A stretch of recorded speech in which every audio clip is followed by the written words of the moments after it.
Napasyal ka. Ano sa atin, Kap? Ito, Santino, kabarangay ko. Oh. Santino, sa si Coach Gary, nasabi ko sa'yo. Ewan sana ako ilalapit sa'yo. Baka namang may living slot ka dyan para matuwa ng boxing to. Sa ngayon, Kap, tumatanggap kami ng estudyante. Pero ininto ko muna pagbibigay ng scholarship.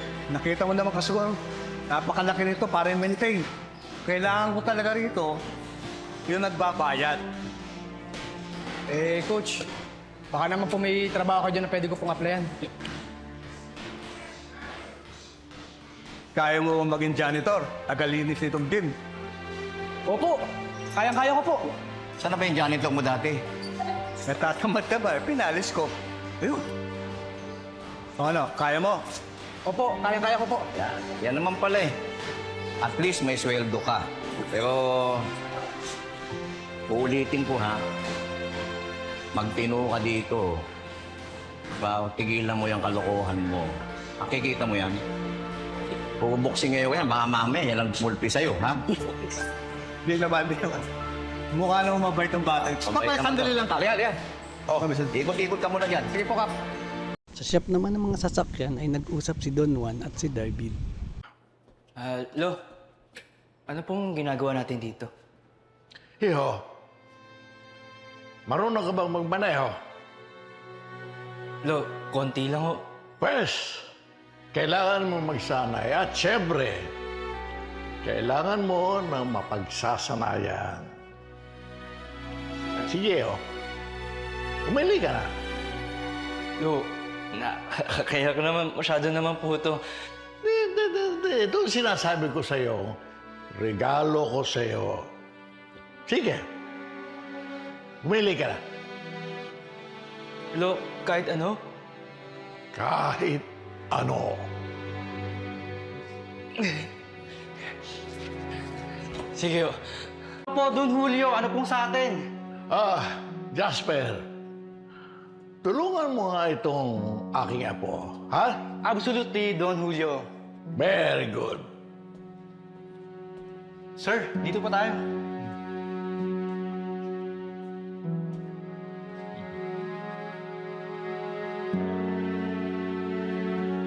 Samantala, sa boxing gym naman ay nag-usap si Santino at si Coach. Santino, tama ba? Opo, Coach. Santino, ito yung trabaho mo rito. Panatilihin mong malinis ang buong gym. Lagi kang magwawalis, magmamap. Itong kubetang ito, ikaw nang bahala dyan. Kailangan laging malinis yan. Okay? Itong ring na ito, pagkatapos nila mag-ensayo, punasan mo yung naiiwan na pawis. Yung mga equipment, linisin mo na rin. Pag nakalimutan ng training natin na ibalik sa tamang lugar, ikaw na rin magbalik. Kailangan kabisaduhin mo yung tamang lugar kung saan dapat ang mga yun. Opo. Arawan ang sweldo mo rito.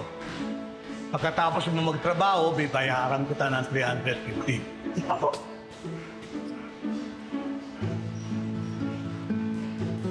Isuot mo to. Para malaman nila na dito ka nagtatrabaho. Salamat po, Coach, ha. Kahit na janitor lang po ako dito, patagal rin po ako ng mundo ng pagbo-boxing. Ikaw na bahala rito, ha? Opo. Bait kayo. Salamat po, Coach. Samantala, sa pwestuhan naman, nag-usap ang mga grupo ni Tanggol at si Tanggol. Ang dami palang nangyayari dito sa loob ng kulungan. Nasa loob na tayo pero parang mas tagalid ang buhay natin dito ah. Dati ang kalaban lang natin yung mga polis o yung mga kaaway natin pero ngayon mga kapapreso yung nakakabangga natin. Kaya kailangan natin magdoble ingat. Mainit sa ating ibang mga preso dito. Pero kung kakapin mo na si Chief Espinas at ginawa ka nilang trustee, ibig sabihin, kahit paano, meron na tayo masisundalan. Hindi na tayo basta-basta titirahin ng ibang grupo.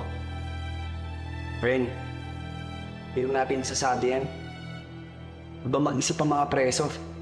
Kaya kriminal eh. Eh di natin alam kung ano tumatakbo sa mga isip nila. Hindi natin alam kung balak sila sa ating masama.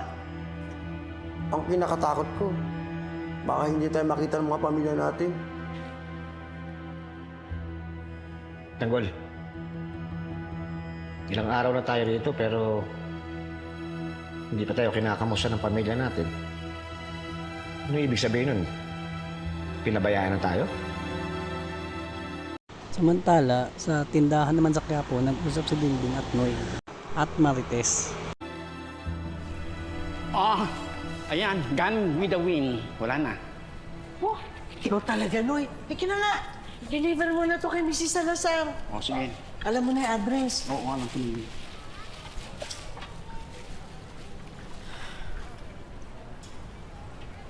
Tess.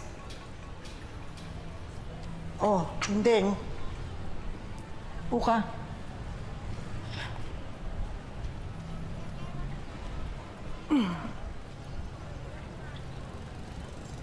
Ano itong narinig ko? Na hindi daw tayo pwedeng dumalaw kay Tanggol. Sinasabi ko sa iyo, hindi ko alam ang maaaring mangyari pag nakita ko yan si Rigor, ha?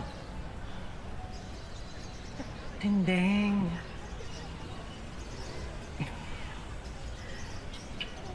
Pwede ba na sa ngayon lang pagbigyan natin si Rigor? Pagbigyan? Ay, lagi naman siya pinagbibigyan natin. Lagi siya ang nasusunod. Yes, hindi maaaring hindi ko bisitahin si Tanggol. Alam mo ba kung nasaan ang anak mo? Ha? Nasa kulungan. Hindi maaaring hindi natin alam kung anong nangyayari sa loob. At saka, ayokong maramdaman ni Tanggol na inabandon na natin siya. At sa selda naman ay nagsalita na si Tanggol. Hindi ko nga alam eh. Nakakala ko hindi ako matitiis ni Lola. Ni Lolo Noy. Ni Santino. Abong akala ko dadalawin nila ako agad dito para alamin ang kalagayan ko.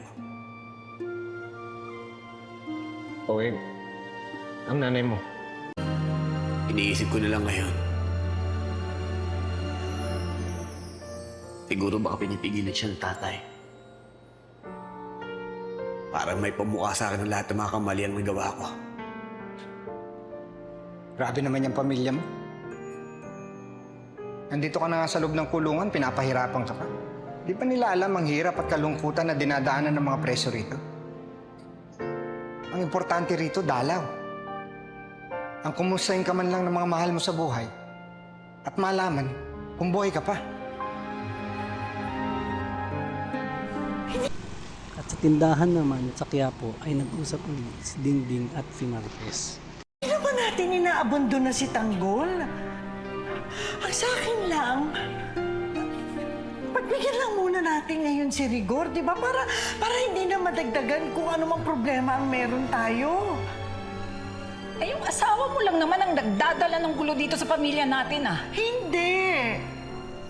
Alam mo na ang pinanggagalingan ng gulo natin ay tuwing pinaparamdam natin kay Rigor na pumapanig tayo kay Tanggol. Kasi ang tingin niya, pag pumapanig tayo kay Tanggol, kinukonsinti natin yung lahat ng maling ginagawa ni Tanggol. Wala talagang kaamor-amor yung asawa mo sa apo ko. Alam mo naman kung bakit, di ba? At hahayaan mo na lang yon? Hindi ko hinahayaan, Tinding. Sa akin lang, sa kabila ng lahat ng nangyari, tinanggap ako at pinangatawanan ni Rigor.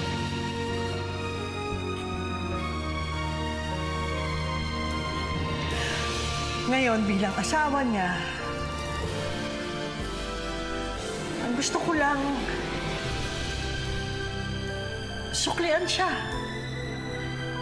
Suklian siya ng pagsunod sa kanya, ng pagbibigay sa kanya, ng pag-iintindi.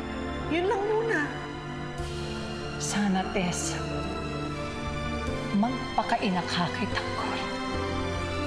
Sana hindi mo makalimutan ang katungkulan mo bilang isang ina. Alam mong hindi. Ang sa akin lang ngayon, Ayoko nang dagdagan kung anong problema meron tayo. Ang sa akin lang ngayon, ang gusto ko lang, tumahimik lang ang pamilya natin. Kahit konti lang. Yun lang.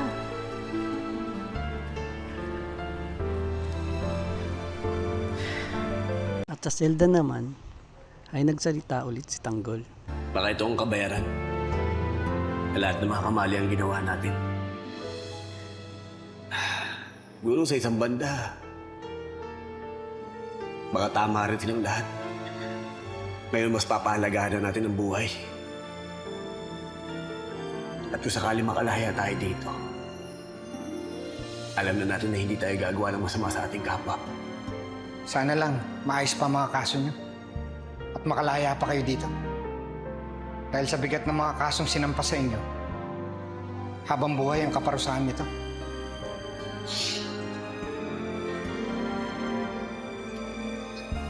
Parang wala na yata tayong pag-asa. Nararamdaman ko. Parang pinaparamdam sa atin ng Diyos ang lahat ng mga kamali ang nagawa natin.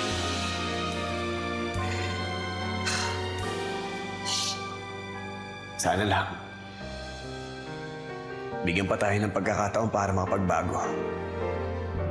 At napag-isiyan natin ang lahat ng mga pagkakamaling nagawa. Thank you for watching po. Follow for more video.